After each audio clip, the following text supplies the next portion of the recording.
You know, every single year we talk about the Survivor Series not really living up to what the Survivor Series used to be.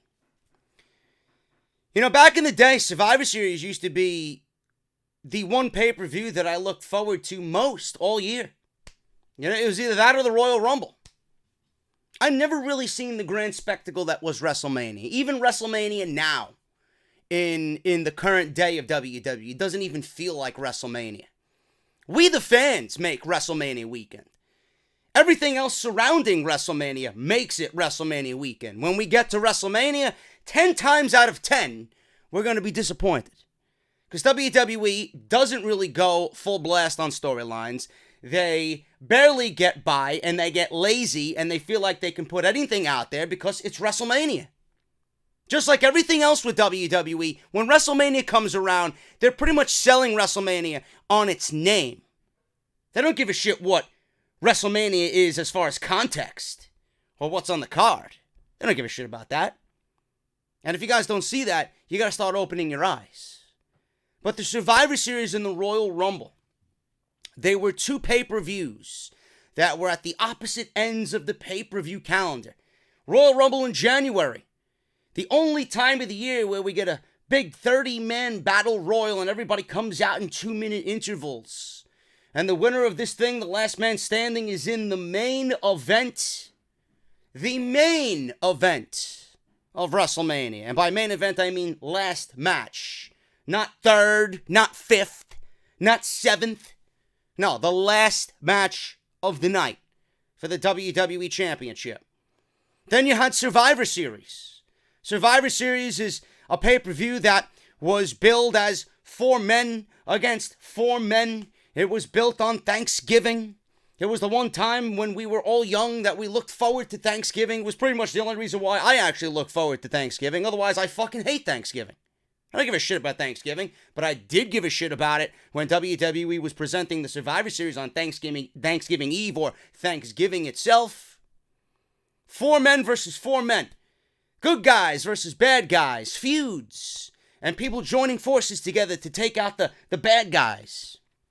Whether it was the All-Americans versus the Foreign Fanatics, or it was a mix and mash of different teams. Whether it's the 1-2-3 Kid and Razor Ramon and Macho Man Randy Savage versus Adam Bomb and Diesel and the model Rick Martel and IRS. And we see some of these guys embroiled in feuds that would lead to the Royal Rumble. WWE had a great concept with the Survivor Series that they ultimately abandoned and they felt was an outdated concept. Now you look at the Survivor Series, and there are rumors going around that WWE might want to do brand warfare, and WWE has been doing Raw versus SmackDown, which I personally think is a great idea. Because a lot of these guys on SmackDown and Raw don't really cross paths with one another. But WWE has to book it the right way. They got to book it correctly. Putting Raw's World Champion versus SmackDown's World Champion, putting the Intercontinental Champion, which is Raw's mid-card title, versus the United States Champion, which is SmackDown's mid-card championship, together in matches. Who is the better of the brands? Brand supremacy. And then we still get that big traditional 5-on-5, 5 members of SmackDown Live versus 5 members of Monday Night Raw. But WWE really gets lazy with the Survivor Series, even now with the brand warfare and the brand supremacy Raw versus SmackDown. What are they ultimately fighting for? They're fighting for nothing. What does the winner get? The winner gets nothing. Maybe the winning team gets their main event or their championship's main event at WrestleMania, or maybe, I don't know, something along those lines. It's too early for me to think about possible rewards for the winning brand at Survivor Series, but you guys get my point. You guys get my point. What am I getting at here? The Survivor Series has been rumored to have major changes and or a major return. And this is what we're going to talk about for just a little bit, because I know I have gone over this already in previous episodes of this podcast. WWE is planning one match at Survivor Series that includes Shawn Michaels. A huge one-on-one match is planned for Shawn Michaels at the Survivor Series. You know, we can talk in nauseam about Shawn Michaels and him coming back. Is it the right thing? Should he stay retired? We don't know what Shawn Michaels is going through. We don't know what Shawn Michaels' mindset is. We as fans can only speculate. But a little real life. I want you guys to think about a little bit of real life in this instance. We know for a fact that WWE doesn't give a shit about history. We all know that WWE shits on history. They don't care. They don't care. They want to live in the moment. They want to live for today. They want to use what they still can use to get by. They don't know any better. The WWE doesn't know any better, man. But in Shawn Michaels' case, Shawn Michaels, I don't know how much money he has being thrown at him to come out of retirement. A retirement that I honestly wish he lived up to and stayed retired. I could do without another Undertaker versus Shawn Michaels match. I could sit here and tell you all day long how if Shawn Michaels was to come out of retirement, that another match with The Undertaker would be the only thing. And that's not because of Shawn Michaels, but because they have an easy out in the storyline with Shawn Michaels coming out of retirement for The Undertaker only. But here you are, WWE is throwing millions upon millions upon millions upon millions at Shawn Michaels for a possible return match and return matches. Who knows how much money WWE is throwing at Shawn Michaels?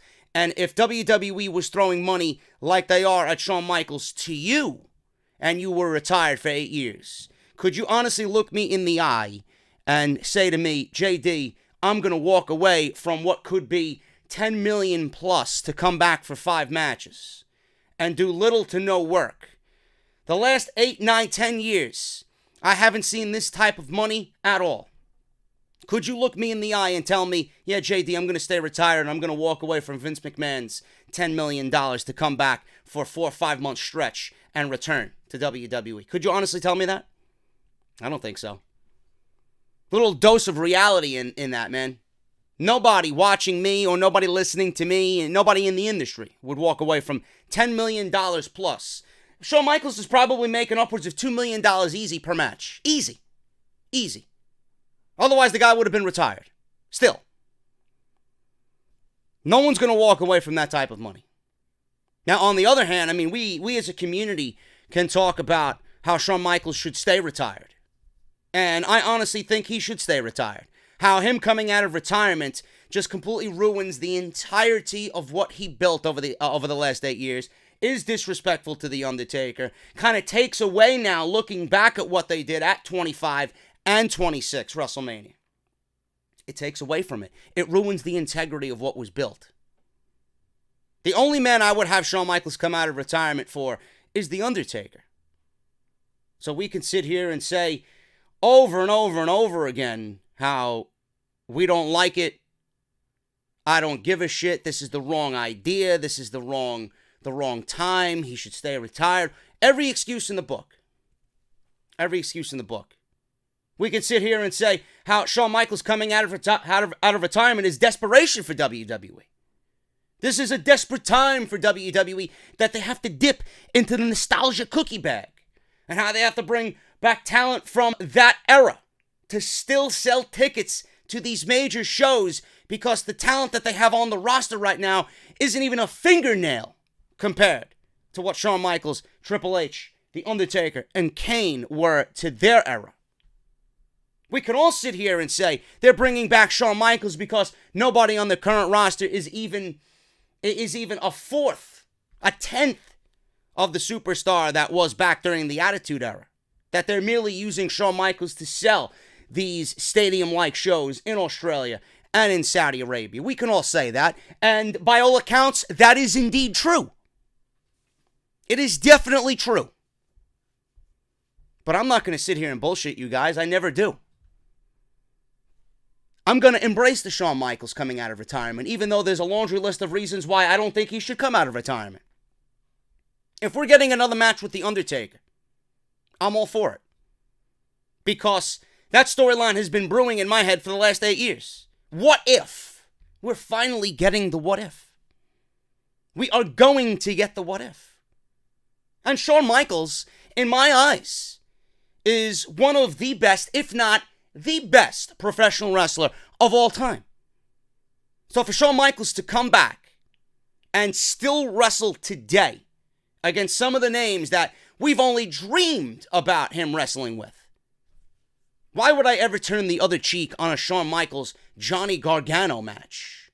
Why would I turn the cheek or my cheek on a Shawn Michaels versus a Tommaso Ciampa match? Why would I turn my cheek on a Shawn Michaels versus AJ Styles match? It's very difficult to turn my cheek when you put Shawn Michaels against anybody, no matter how old he is. So when watching Shawn Michaels come out of retirement for what is rumored to be now 5 matches, 5 dream matches, I'm going to embrace it, no matter how much negative there is behind it, no matter how you look at it, and really come up with logical ways that WWE is merely using Shawn Michaels because they can't sell these shows without a guy like Shawn Michaels. I'm going to embrace it. I'm going to embrace every aspect of his return, because when I look at Shawn Michaels, a part of my childhood is still alive.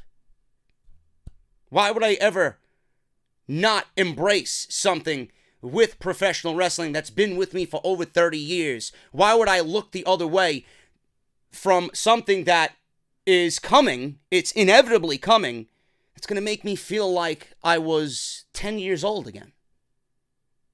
We don't have that feeling in WWE at all anymore. The feelings of disgust, disappointment, depression, sadness, fatigue, those are the things that we're feeling with WWE television right now. If we have to seek solace in Shawn Michaels coming out of retirement, no matter how much wrong is there with his coming out of retirement, I think the more positives there are here, there are more positives than negatives. So I'm going to embrace this no matter how many times we can discuss what's wrong, it shouldn't happen, and list the reasons why it shouldn't happen. This is Shawn fucking Michaels. Now, Solomonster mentioned, it's amazing to think about. When you think about Shawn Michaels, how we could be potentially getting a Shawn Michaels Undertaker match 10 years after what they did at WrestleMania 25, which is arguably the greatest WrestleMania match of all time, no question. No WrestleMania match even comes close to that. That is arguably the greatest match in the history of this company. For many reasons. I can't even begin to tell you, when he mentioned that on the Sound Off this past week, how it's almost 10 years since that happened. And now we're looking in 2018, and we're still talking about The Undertaker and Shawn Michaels in the ring again. Together, having another match. It's not going to be as great as it was at WrestleMania 25, but this is a Undertaker and Shawn Michaels that are 10 years older. This is going to be a testament to how great they really are. Individually and together. It's one of the greatest feuds in the history of this company. It's one of the greatest feuds in wrestling. If Shawn Michaels and The Undertaker can go out there 10 years after that match and still give me anywhere close to what they did there, that's a testament to how great they are. Those are the things that I'm looking for here. Where it was athleticism and Undertaker and Shawn Michaels 10 years younger, now we're looking at them 10 years older. We're looking at the story that these guys are just going to immerse themselves in, and they're going to drag us into that fucking pit with them. That's what I'm looking for. So I can't sit here and tell you that I'm not excited about a Shawn Michaels return, even though there are blatant reasons why we should say it's wrong. The inner kid in all of us is going to come out. Survivor Series all the way till WrestleMania. WWE's planning one big match for Shawn Michaels at the Survivor Series. He's obviously coming back. He's going to be in Australia. There's a reason why he's going to be there with The Undertaker and Triple H, in the corner of Triple H, and they got Kane to be in the corner of The Undertaker. This is leading to a DX versus Brothers of Destruction match. Normally DX is all fun and games, crotch chop this, suck it that. This is going to be a serious match that is going to continue the storyline for what we're getting at Survivor Series. It looks like the Crown Jewel event in Saudi Arabia is pretty much all but confirmed. It is all but confirmed. All we're waiting is word from WWE. DX versus the Brothers of Destruction. That is going to be Shawn Michaels coming out of retirement to step in the ring and come out to Sexy Boy one more time. That tag team match is going to be used to wipe off whatever ring rust that remains on Shawn Michaels, who I am sure has been in the ring training already for this inevitability. Shawn Michaels is coming out of retirement. WrestleVotes is now reporting on Twitter that Shawn Michaels versus The Undertaker at Survivor Series is planned. The events in question could be Survivor Series or the Royal Rumble event. Only time will tell which pay-per-view they decide to put this huge match on, but it certainly will be the end of an era forever when this match goes down. In case you were wondering, on September 7th, Barn Burners Fired Up podcast reported, and I quote, "I have heard that there are ideas for him to wrestle up to 5 matches. Not with The Undertaker, one with The Undertaker, one with Styles, Johnny Gargano, and the other name that was floating around is Kevin Owens." Now, I don't know about all that, but we'll see what happens as we get closer to WrestleMania. Shawn Michaels could be the one guy that wrestles at TakeOver and at WrestleMania this year. He could be the first main roster legend to wrestle in NXT. And the fact that Johnny Gargano mentioned his name quite a bit during the WWE 2K18 reveal event at the Performance Center, that's probably the match that they are going to go with. Shawn Michaels could wrestle Johnny Gargano at TakeOver New Jersey. And you know for a fact with WWE having severe competition at Madison Square Garden, having Shawn Michaels wrestle a TakeOver doesn't sound like that bad of an idea. But again, you go back to what I talked about just a couple minutes ago. They're using Shawn Michaels because they don't really have any other resources to be confident in their own ability to go one-on-one with what New Japan Pro Wrestling has going on at Madison Square Garden. So if they got to dip into that nostalgia cookie jar and give you a fucking dream match that you are only going to see one time in this lifetime, it's not that bad of a strategy. And again, who doesn't want to see Shawn Michaels versus Johnny Gargano? You have my fucking attention. I don't give a shit what they're doing over at Madison Square Garden. Shawn Michaels versus Johnny Gargano, take my fucking money times 5. That place is absolutely going to be insane to see Johnny Gargano and Shawn Michaels. And that could be Johnny Gargano's swan song. Maybe Johnny Gargano doesn't win the NXT Championship. Maybe he beats Shawn Michaels and goes up to the main roster. Shawn Michaels versus AJ Styles at WrestleMania. This is a dream match that people were talking about 2 years ago. Maybe we see that at WrestleMania. Maybe Shawn Michaels retires The Undertaker at Survivor Series. I don't know how I honestly feel about all these dream matches. Clearly the inner kid in me is coming out. But if I'm going to base this on storyline only, I would have Shawn Michaels come out of retirement for this Crown Jewel event. Fine.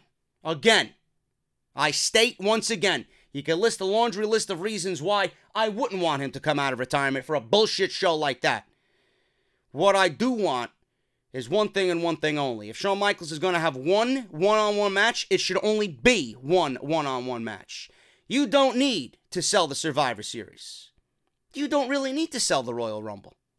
You can do whatever you need to do to sell the Royal Rumble through the Royal Rumble. The one thing that you need to do is get Shawn Michaels back in the ring with The Undertaker and finish this once and for all. The Undertaker is not going to be around forever. He doesn't have any mystical powers that are going to grant him the fountain of fucking youth until he's 70 years old. The Undertaker is done. There's only one man I want coming out of retirement to retire The Undertaker. And only one man makes sense. It's not Kevin Owens, it's not Finn Balor, it's not Aleister Black, it's not AJ Styles, it's not Roman Reigns.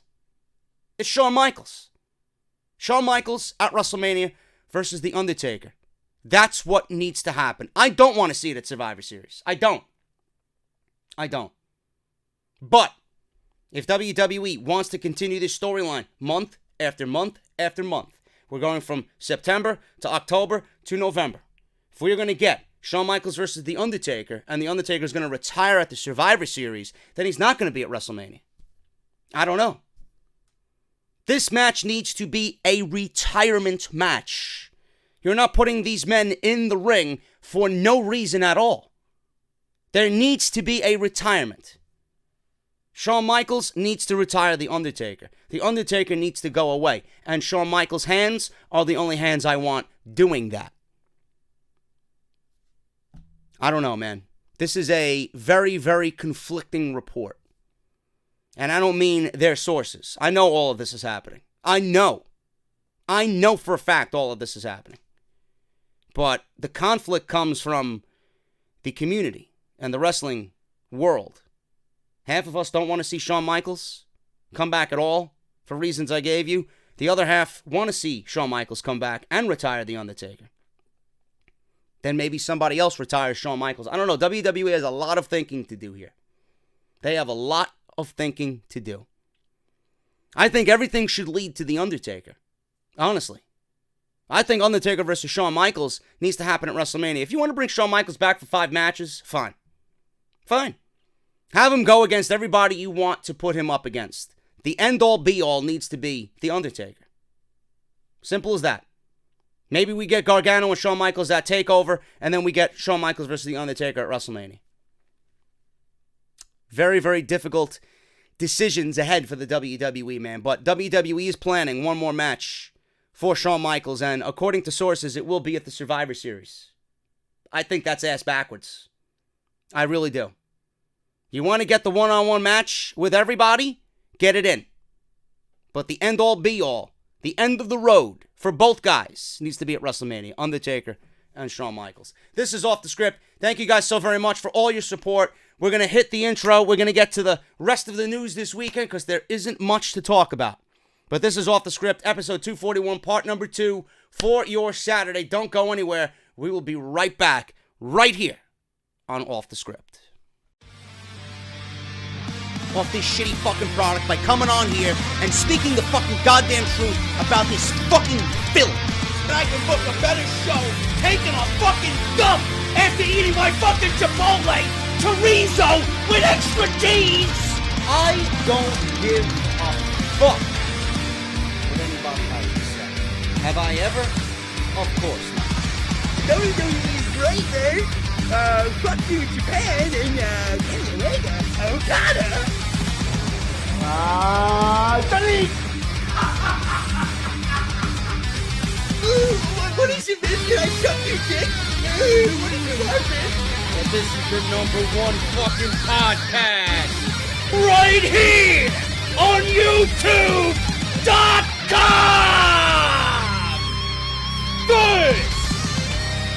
This is Off the Script. Man, I feel a lot better than I did yesterday.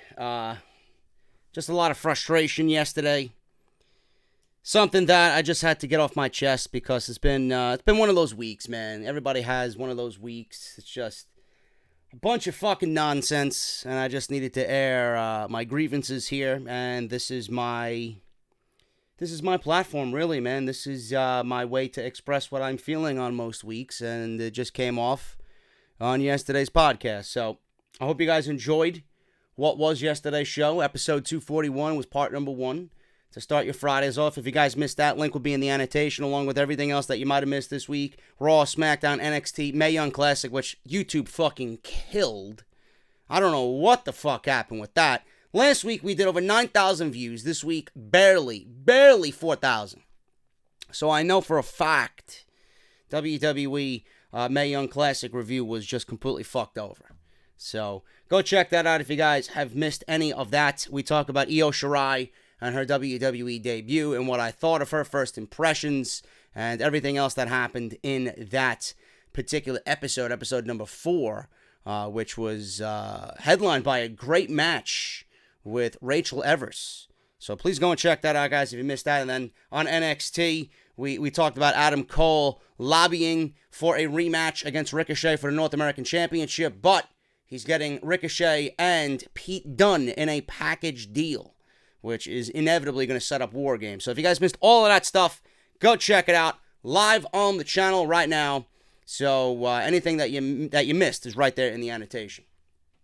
If you guys enjoy this video, if you guys have enjoyed the video up until this point even, please hit that thumbs up, man. We are striving for 2,000 thumbs up on every off-the-script video. I don't want any excuses. 2,000 thumbs up from here on out, man. And as soon as you hit that thumbs up, leave me a comment down below. Let me know what you guys are thinking about this particular episode of Off the Script. Follow me on Twitter at JD206. Hit that subscribe button down below. Turn on that bell for all notifications, even though it doesn't work. Just kind of have it in the back pocket, just in case it does want to work on a random day, so you know when I do upload. But if you guys are following me on Twitter, everything should be good to go, because Twitter is actually the best notification that you could possibly sign up for and do nothing. So if you guys have a Twitter or don't have a Twitter, follow me at JD206. Want to shout out a few people here, man, on the Patreon side of things. Bob Hunt pledging 15. Thank you so much, brother. Levi upped his pledge to 15. He was originally a $5 patron, now upped it to 15. And we got Polak raising his pledge from $1 to $3. And then we got Brandon Morgan with a $20 pledge. That was back on the 23rd, man. Thank you guys so much. If you guys want to be a part of Team JD on Patreon, patreon.com/JD from NY206. Some love for my sponsors, man. Gotta show love to my sponsors. Barbershop Window. We are affiliated with Pro Wrestling Tees. We are sponsored by Pro Wrestling Tees. Barbershopwindow.com/offthescript. 17 designs. And I gotta say, man, we got some of the best, if not the best, designs in the podcast game for wrestling. Barbershopwindow.com/offthescript. You guys are going to use code BSHOP20 for 20% off your entire order, man. So if you guys need your t-shirts, go and get them. Barbershopwindow.com/offthescript, man. And wait till you see the 100,000 subscriber commemorative t-shirt, man. This is going to blow any shirt that I currently have out of the water, man. We updated it, we fixed it to everybody's liking, and it's going to be fucking massive. If you guys have been a fan of this show, if you guys have been with me on this journey to 100,000 subscribers, man, you are definitely going to want to get this t-shirt. I can't wait to unveil it right here on the podcast. Harry's. Harry's is a great sponsor and friends of the show, man. Harrys.com/script is our unique link. What you're going to do is go to that unique link, Harrys.com/script, and you're going to sign up for a free trial shave set. This includes a razor blade, a razor handle protective case, as well as the foaming shave gel, which is fantastic. It soothes, hydrates, and it smells wonderful, man. Listen, you know, Harry's is built on simplicity. It's very confident in its product. And I do not put my name to anything that I don't use or don't believe in. Now, I've been using the competitors, man. You know, back last year, I've been using the competitors' shave products, and I was never really pleased with what the final product was. Now, when you guys use Harry's, and I'm not saying this because they're a sponsor, I use the product. I've been using it for 6 months. I found out about Harry's through my brother and my father because they use it. And once you guys use Harry's, man, you know, they want to give you a free trial to ensure you that, listen, we are so confident in our product that this is going to be the best shave of your life. And I've been using it, and I can attest to everybody here that it's going to be the best shave of your life. I love it. Absolutely love it, man. And you guys are going to as well. Harrys.com/script. And once you get the free trial shave set and you embrace how great Harry's is, you're going to go to their website. You're going to go to Harrys.com. You're going to see what else they got. They got bathing soap. They got body wash. They got just everything that you need, man. Anything that you know, is for your shaving needs and men's hygiene, they got you covered, bro. They got you covered. Harrys.com/script. Go and do it now. You are not going to be disappointed at all. Another great friend of the podcast, man, Audible. Audible is giving everybody 30 days. That's 1 month free. Free. Free. They're going to give you 1 month free, and they're going to give you a free audiobook just for signing up. audibletrial.com/offthescript. If you guys have already signed up, you cannot sign up again. Tell a friend, a family member, a coworker, a classmate. Tell someone that, listen, Off the Script, JD's giving you a free audiobook just for listening to the show, man. audibletrial.com/offthescript. You got over 200,000 audio books to choose from. Any genre that you want, politics, cooking.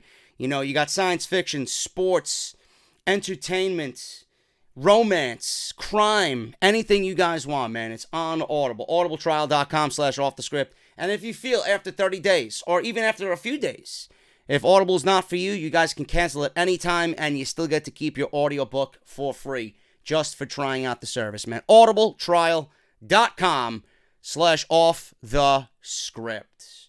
Thank you guys so much for all of that, man. We got whatever we got. The rest of the news this weekend. We're going to fill out the entire podcast with the news and rumors this weekend, man. Not a lot going on in the wrestling world until next week when we get to Super Showdown. So I'm trying to pretty much fill this space with whatever news I can find, and hopefully you guys are satisfied with the podcast at the end of this thing, man.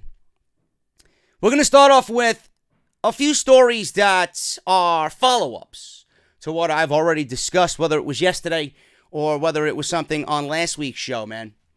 WWE refuses to clear things up on the Sasha Banks absence from Monday Night Raw. Now, according to the Wrestling Observer newsletter, and this is per Ringside News, the word backstage within the company on Sasha Banks' absence is being kept on the down low. Now, usually the WWE are very forthcoming with their injuries and relaying that injury news to the fans. So it's very suspicious that they're choosing not to disclose what's actually up with Sasha Banks. Furthermore, the Observer stated that a source from within the company simply described the issue as health-related. That could be either very worrying or it could be nothing at all. Now, we simply don't know what the real issue is and if it's ever going to be revealed. One thing is for sure. On her day, Banks is one of the top women in the entire women's division. And with her and Bayley, who have seemingly just been just delegated to nothing, they are absolutely treading in nothingness on Monday Night Raw. You know, it's arguably one of the biggest disappointments on the main roster.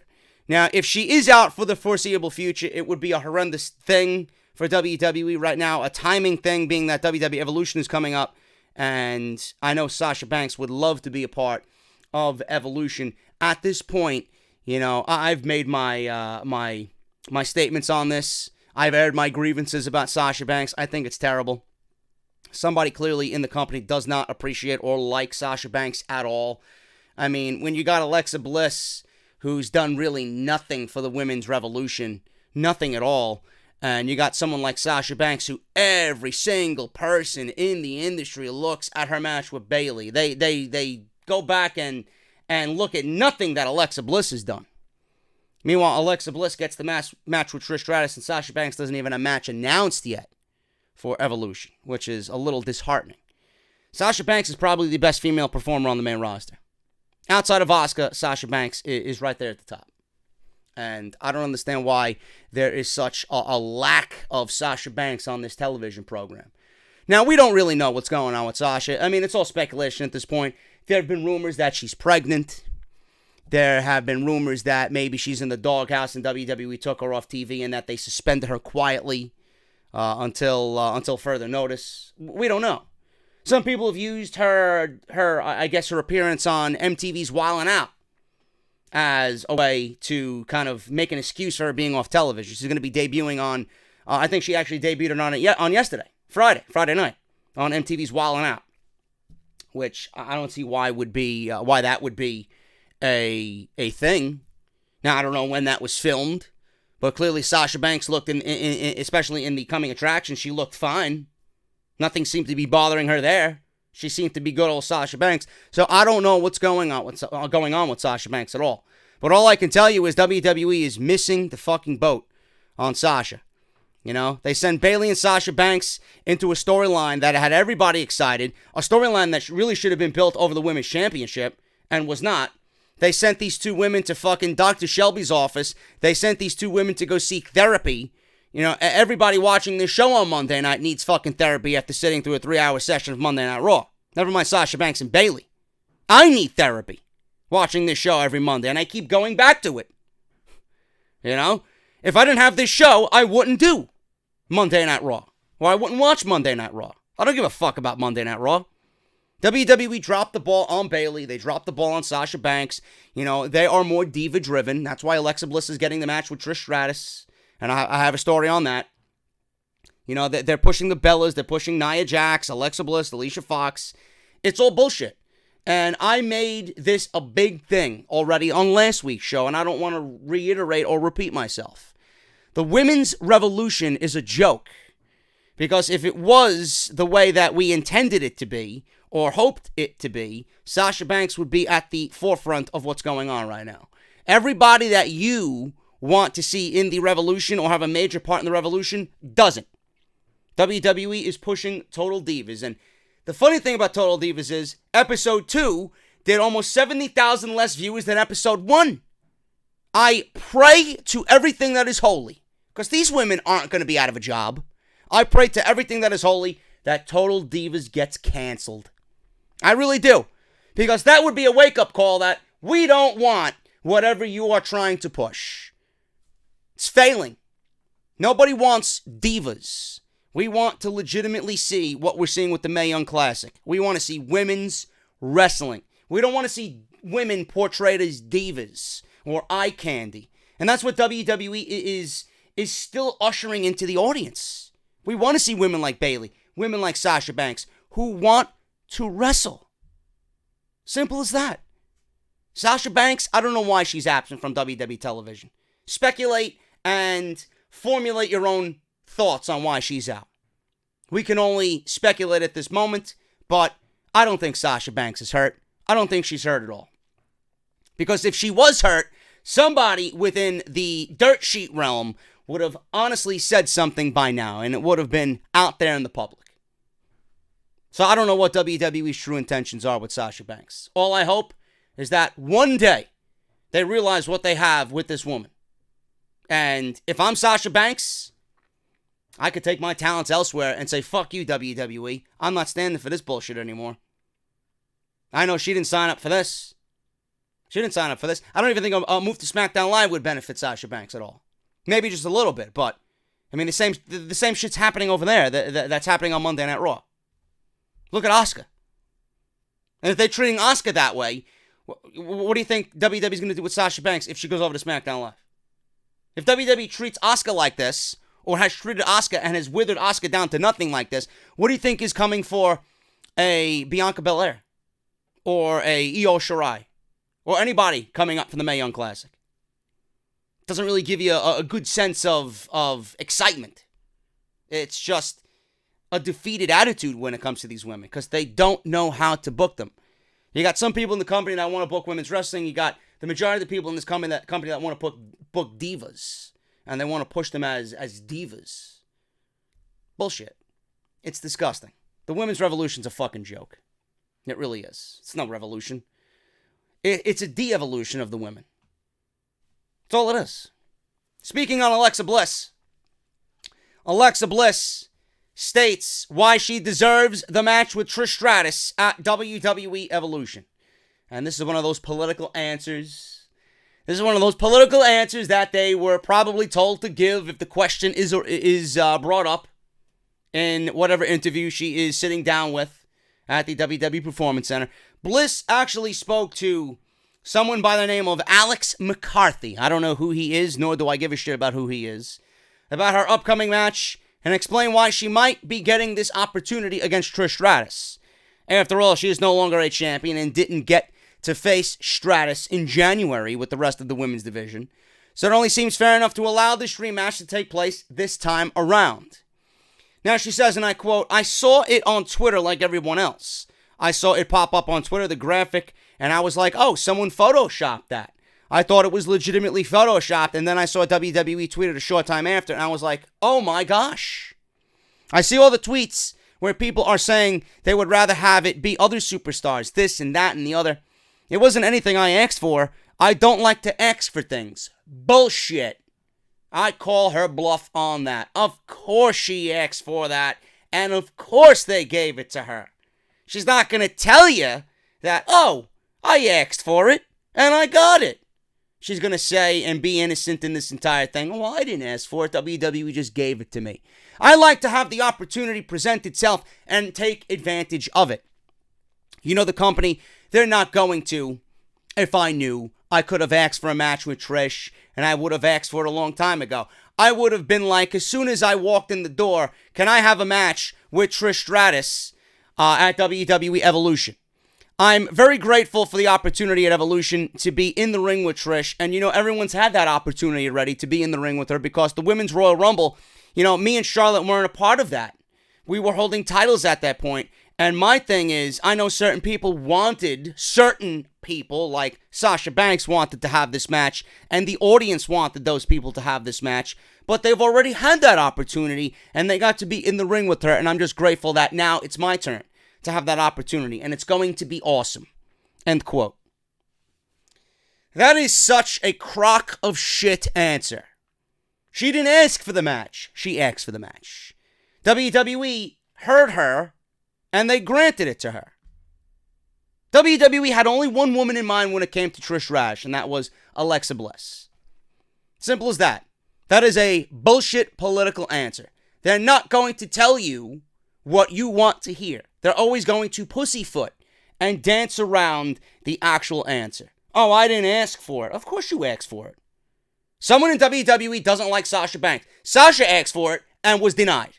So if Sasha asked for it and made her intentions known about Trish Stratus, I know you, being that the women's locker room is probably more competitive than the fucking men's locker room, I know for a fact you asked for a match with Trish Stratus. And WWE is just more, I guess, open to Alexa Bliss than they are Sasha Banks at this point. So they granted it to Alexa, and they didn't give it to Sasha Banks. Simple as that. Does the match make sense? No! The match doesn't make sense. Alexa is not a great wrestler. You want my honest opinion? Alexa Bliss is very, very subpar in the ring. And anybody else, anybody that you think of, could be a better choice for Trish Stratus. Simple as that. Alexa Bliss is not anybody's number one choice to go into a match with Trish Stratus. You're going to pick an Asuka, or you're going to pick a Trish or a Sasha Banks for Trish Stratus. You're going to pick a Bayley. Anybody. Even Mickie James would have made more sense. And they're putting Mickie James with Lita. Come on, man. This is nothing but a crock of shit. Trish Stratus deserves better. Honestly. Trish Stratus deserves better. If WWE wants tag team titles in WWE, you already got Alicia Fox and Alexa Bliss teaming up. Why don't you just throw them into the tag team title mix? You know? But when we get closer to Evolution, we're going to lay out what really should be the card for Evolution. We're really going to lay it out as soon as we get closer to Evolution. But Alexa Bliss and Trish Stratus, I ain't excited for it. That is not a match that you are going to announce. Out of everything else, that's the first thing that they announced. And I guarantee you that generated zero excitement from anybody. That's not going to make me go buy a ticket to attend this show at all. And I'm pretty sure it was the same thing for you guys as well. Moving on here, man. Speaking of women in the company, Alberto El Patron throws major shade at Paige on Instagram. Now, Alberto El Patron and Paige are no longer a couple, and both have moved on. Paige is clearly the GM of SmackDown Live, doing a great job. Paige is happy with her rocker boyfriend and acting general manager for SmackDown Live. And Alberto is keeping very busy as well. He's already made his intentions known that he would love one more run in the WWE, that he's apologized to Triple H, that he is apologetic to Vince McMahon for his actions just a year and a half ago. Now, Mexico's greatest export, quote unquote, right? Or Mexico's lamest export, recently uploaded a picture of himself with some friends at dinner on Instagram. He was photographed with a new lady with him, as well as some fans, and drew attention to this fact that the comments of Alberto's Instagram posts were made an hour later after he posted this picture. Now, Patron replied back in surprising fashion, I'm assuming he was drunk. Because nobody in a stable mindset who was apologetic to Vince McMahon, the WWE, and Triple H, and makes his intentions known that he wants one more run in the WWE. He wants to retire in the WWE. He had to be drunk while making these comments. Now, Patron replied back in surprising fashion as he straight up threw Paige under the bus, replying, because some fan made a mention of it, clearly, because everybody loves drama. This one, meaning the new lady friend that he has, this one doesn't have more than 9 police reports against her, or 3 arrests in different states, or committed in 2 mental hospitals like the one you mentioned. An hour later, Alberto continued when he posted another reply saying, and with real evidence, not just lies, from her loser brother. End quote. Now, only time will tell how Paige will react to this, or if she does at all. I don't think a reply is really needed, because look at where Paige is, and look at where Alberto Del Rio is. So, clearly, Alberto was drunk. He threw Paige under the bus, who was a WWE employee, and if he wants anything to do with the WWE, he should have kept his mouth shut. Good Alberto El Patron, ruining his chances again at getting back into the WWE. And, quite frankly, I don't even want him anywhere near the WWE. The guy is a lost cause. He ushers in no excitement. I don't want to see him against anybody currently on the WWE roster, Raw or SmackDown, and he has no reason. He has no business to be back in the WWE. They don't need him. They don't need him at all. So, whatever the case may be, Alberto was drunk. Another drunken rant, this time in the form of a comment or two on Instagram where he should have kept his mouth shut. He should be on this... He should be on this kick where he's moving on. He's moving forward with his life. He's got a new woman in his life, but yet he's still throwing garbage at Paige because they were, I guess, scheduled to be married, and all the nonsense that came from that relationship. He's still harboring ill will on past relationships. Meanwhile, he should be moving forward. He should be happy for her that she's thriving as SmackDown Live GM, and, you know, she found a role after retirement, right? So the guy's an asshole. The guy's a fucking asshole. I'm glad Alberto Del Rio is every bit of the word classy in 2018. Fuck him. Don't even know why I talked about this, but, you know, it's in the news, and there's no news to be going around anyway this weekend, so why the fuck not? Now, moving on here with Neville. Neville is somebody I'd like to see come back. Neville is somebody I'd like to see in House of Glory. Hopefully we can still manage to get him. Neville has completely disappeared, and he's not responding to promoters at all. Quick update on Neville here. Former Cruiserweight Champion was granted his release from the WWE last month and is now eligible to wrestle anywhere he'd like. Now, this is coming from the Wrestling Observer newsletter. Neville has gone off the grid, is the term that they used, off the grid, and isn't responding to calls from promoters on the independent scene. Now, PW Insider reported that Neville was spotted in Pittsburgh around this time, and he was granted his WWE release. Or he was spotted in Pittsburgh around the time he was granted his WWE release. WWE often sends their talent to Pittsburgh for medical testing, which makes this timing rather interesting. Neville was reportedly previously in talks with some promotions, but due to legal issues, he said he wasn't able to begin working anywhere yet, which I'm assuming means that he was under a 90-day no-compete clause. Neville reportedly left the WWE after being upset with creative and initially tried to obtain his release in October of 2017. Initially, WWE didn't grant the request because the company didn't want to set a precedent to the other talents employed by the company that they could just walk away while under contract to other promotions such as New Japan Pro Wrestling and Ring of Honor, where it is expected Neville would be going anyway, either one of those two promotions. So, the only thing I can make of this, you know, you got to piece the puzzle together, and this is only speculation on my behalf. This is not, you know, news or anything like that. Neville was spotted in Pittsburgh after he was released, or around the time he was released. Okay? If WWE was set to release this guy and he was in Pittsburgh, that doesn't make any sense. Maybe he's not answering calls or interest from promotion or from promoters or other promotions on the indie scene because WWE has some sort of working agreement with him, or at least in the beginning stages of a working agreement. Maybe Triple H is going to bring him in for when WWE UK is going to be televised. Maybe. I don't know. Maybe they came to a deal with Neville to be the face of that promotion. I don't know. They got 1 month of taping altogether, all done with. They got 4 shows in the can. That is all ready to go. Maybe by the time we get another set of tapings, Neville will be back with NXT UK.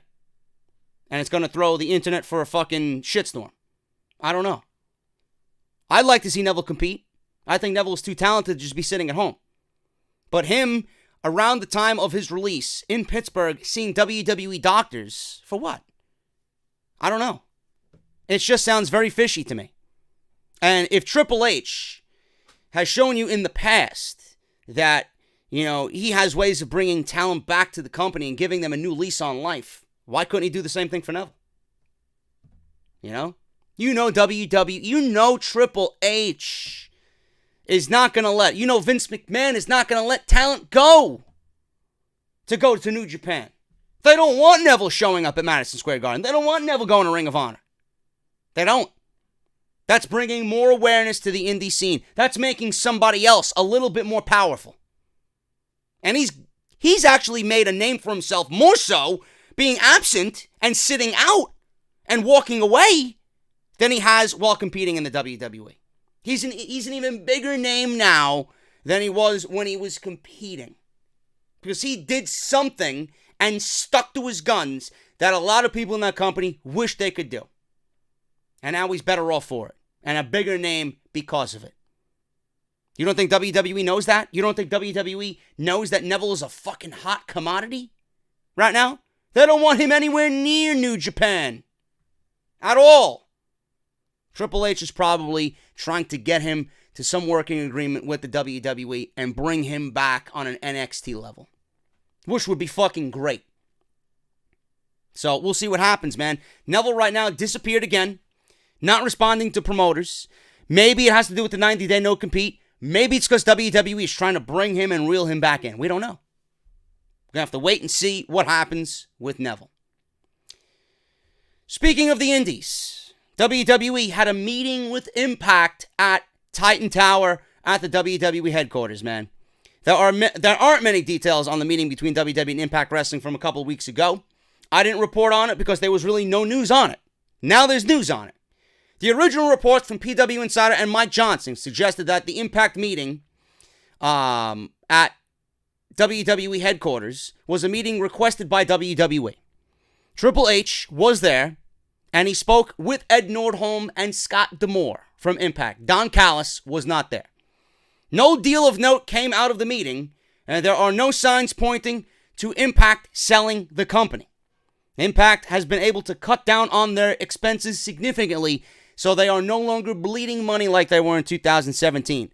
Meltzer noted that the days of WWE and Impact Wrestling being enemies are over. Last week, WWE, had the meeting with Impact, and Mike Johnson is reporting that the folks over at Impact were not happy about him leaking the news of this meeting taking place. I don't know what it could be. WWE is not buying Impact. Okay, they don't want to buy Impact. They don't need to buy Impact. This probably has to do with two things. One, the media library and the video library. And WWE having access when they want to the media library. Because if you look at it, the majority of Impact alumni are now in WWE. Eric Young, AJ Styles, Bobby Roode, Samoa Joe. The list goes on and on. And two of those guys are in the main event on SmackDown Live, challenging or fighting over the WWE title. Who would have ever thought of that? It probably has to do with the media video library and WWE having their hands whenever they need some media and video from Impact Wrestling. They got a bunch of documentaries coming out. If they want to do something on AJ Styles or Samoa Joe or Bobby Roode or Eric Young, they got that footage that they could use. And there's only one place that they have to go to get that footage, and that's Impact Wrestling. They might need it for future projects, Or maybe they want to use something for live TV now with Samoa Joe and AJ Styles in the future. We don't know. WWE had a documentary about Matt Hardy, and they used clips from The Final Deletion. So WWE clearly has some sort of working relationship with Impact Wrestling, based on the video and media library. Probably has to do with that. Now, what I am hoping for, and I know probably is not the case, if Triple H sat in on this, I would hope that it could be some sort of talent exchange, maybe. You know? Maybe we get some of the lesser-known guys in NXT to go over to Impact Wrestling, and maybe WWE could use a Brian Cage or a Sami Callihan or a Pentagon in WWE. You know? That might be out of the realm of possibility, but who knows? But who knows? With the landscape of independent wrestling now, you know WWE needs to butter up these companies, man. They're more prone to working with these types of companies now than they were in the past. Because these companies have something the WWE wants. Notable names in this industry that could potentially be future stars of wrestling. Brian Cage is fucking phenomenal. You don't think WWE has their eyes on a Brian Cage? Sami Callihan, you don't think WWE regrets not giving Sami Callihan a fucking chance? Sami Callihan's fucking great. Look at the name he's made for himself. Look at the image he's made for himself. You don't think WWE wants to give Sami Callihan a second chance? He'd thrive in NXT. I'd love to see him back in NXT. Pentagon and Phoenix? Self-explanatory. You know, maybe it's that. I don't know. I'd love it to be that, but I doubt it is. Probably has to do with the video library. Because you know WWE and their production team and whatever they do as far as, you know, their 24 shows on WWE Network and the history of some of their superstars, and they take a trip back and they really document where these guys came from. It probably has to do with that. More content that they have at their disposal for the WWE Network. Or maybe Impact. Maybe Impact is working out a deal for WWE to be on the WWE Network. I don't know. I'm assuming we'll know soon. But Impact and WWE, according to Meltzer, are enemies no longer, which is a good thing. You gotta be open to working with other promotions, man. The days of wrestling that were in the past are no longer. The winds of change are affecting everybody, including WWE, as we move on into 2019, man. I think it's a great thing. Kayla Braxton, speaking of NXT, man. Kayla Braxton robbed at 7-Eleven. I never liked 7-Eleven. There's nothing about 7-Eleven that's, you know, enticing to me to even want to go in there at all. But it seems like Kayla Braxton didn't have the best Wednesday this past Wednesday because she was apparently robbed at 7-Eleven by an employee of the store. The WWE announcer tweeted out around 10:30 p.m. on Wednesday night that an Orlando 7-Eleven employee jacked her wallet and threw it in the dumpster behind the store after taking all of her cash. She called the cops, who apparently got the employee to show them the wallet in the dumpster, but the cash was gone. The whole process took about an hour for the employee to fess up, but Kayla is still left without her cash. It's unclear what else was taken from her wallet, but nevertheless, this is pretty outrageous. Kayla Braxton said this is unacceptable and we have to agree. Obviously, it's a good thing that she found her wallet. You know, God forbid the headache that would have been if she lost her IDs and credit cards and driver's license and whatever else is in there. But this situation should have never happened in the first place, man. Maybe the employee was trying to get his point across that he wasn't a fan of her announcing in NXT. I don't know, man. You know? Or, I don't know. Maybe he's just a fucking certified lunatic. I don't know who the fuck is going to have a WWE employee walk into your store and say, fuck you, I'm taking your wallet and I'm going to throw your wallet in the dumpster and rob you and then walk out of the store. Ridiculous. If I'm Kayla Braxton, I'm calling up 7-Eleven corporate, and this is obviously a big deal. I want my money back. I don't know how much money was taken, but this is a fucking shitty situation, man. Good thing that this guy wasn't mentally unstable to a point where he had a weapon on him. Ridiculous. Kayla Braxton robbed at 7-Eleven, man.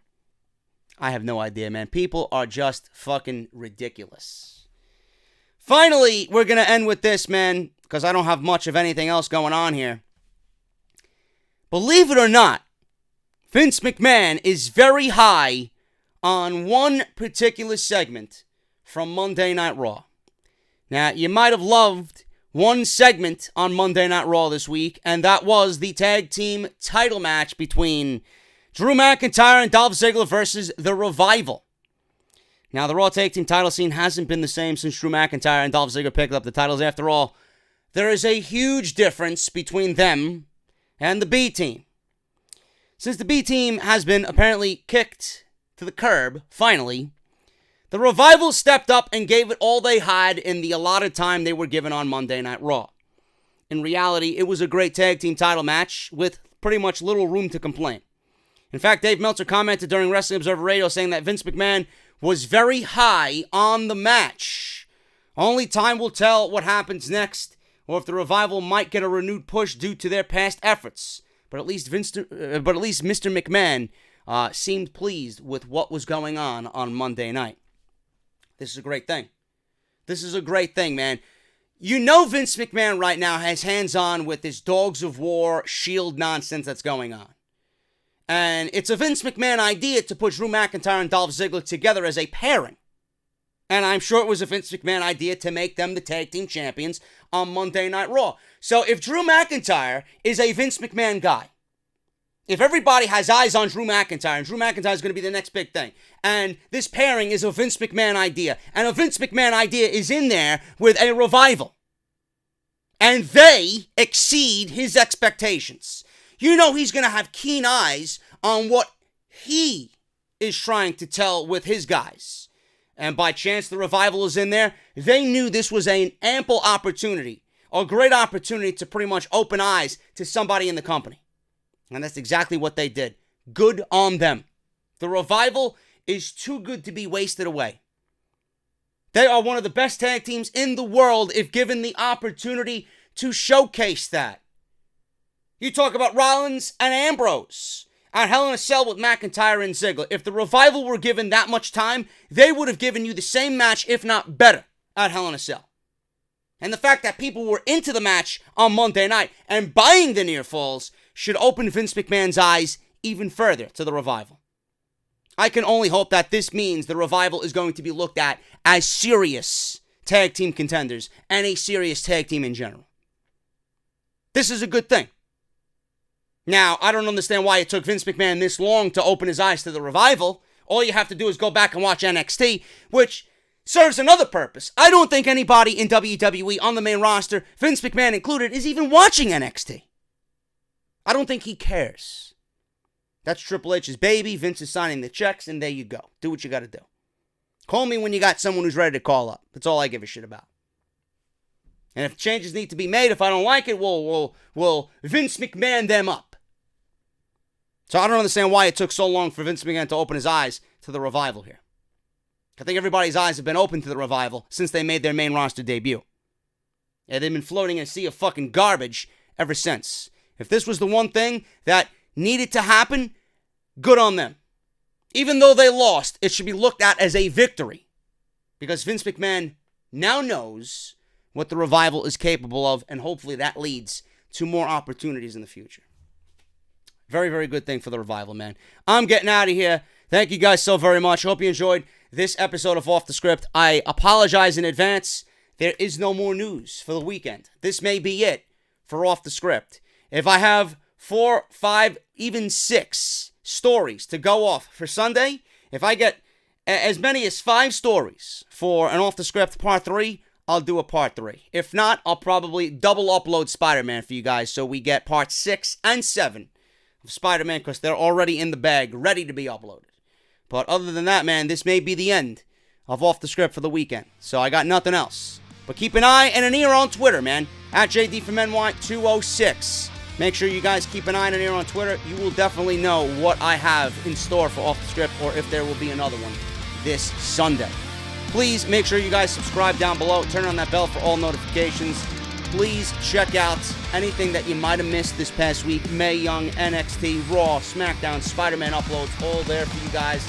Plenty of entertainment to keep you guys entertained this weekend, man. I'm getting out of here. Thank you guys so very much. I hopefully will see you on Sunday. If not, we'll double upload Spider-Man and then get the next week kicked off on Monday with Monday Night Raw as we head towards Super Showdown in Australia on Saturday morning. Thank you guys so very much, man. Remember, hit that thumbs up. 2,000 thumbs up on this video. And I'll see you guys whenever I see you right here on Off the Script. I'll talk to you later.